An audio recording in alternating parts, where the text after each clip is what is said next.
उत्तर प्रदेश के अयोध्या में हाल ही में रामलला की प्राण प्रतिष्ठा हुई है, जिसके दर्शन के लिए वडोदरा से राम भक्त रवाना हुए। 12 जनवरी को अयोध्या में बनाए गए भव्य राम मंदिर में रामलला की प्राण प्रतिष्ठा हुई है और अब रामलला के दर्शन के लिए गुजरात से लगातार भक्त अयोध्या रवाना हो रहे हैं।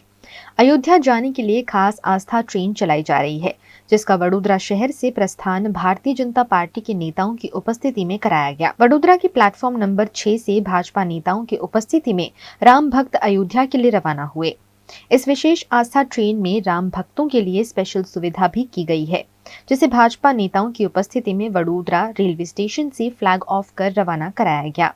आस्था स्पेशल ट्रेन અહીંથી અયોધ્યા જઈ રહી છે। દેશભરમાંથી 430 સ્થાનોથી દરરોજ રેલવે અયોધ્યા તરફ લોકો રામ ભક્તો જઈ રહ્યા છે અને આજે આનંદની વાત એ છે કે 496 વર્ષના તપશ્ચર્યા સંઘર્ષ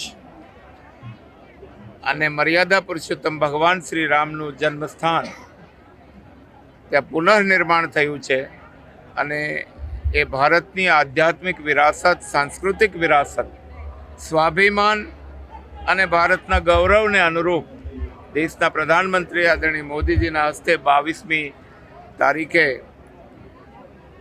એ પ્રાણ પ્રતિષ્ઠા થઈ છે અને એટલો બધો ઉત્સાહ છે આખા દેશભરમાં અને ગુજરાતમાં પણ દરેક લોકસભા ક્ષેત્રોમાંથી એક ટ્રેનો અત્યારે જઈ રહી છે।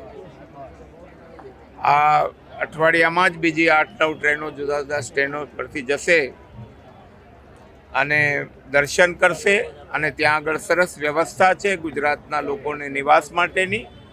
ગુજરાતની સંસ્થાઓએ ત્યાં ભંડારા કર્યા છે અને રામ ભક્તોને વિના મૂલ્યે પ્રસાદ એ ભંડારામાં મળી રહ્યો છે। અમે રોજે રોજ વાતચીત કરીએ છીએ અયોધ્યાથી, તો એ લોકોને આનંદ આવે છે કે અમારી આટલી બધી ભીડમાં પણ વ્યવસ્થા થઈ છે। આજે અહીંયા જતા બધા જ રામ ભક્તોને શુભકામના પાઠવીએ।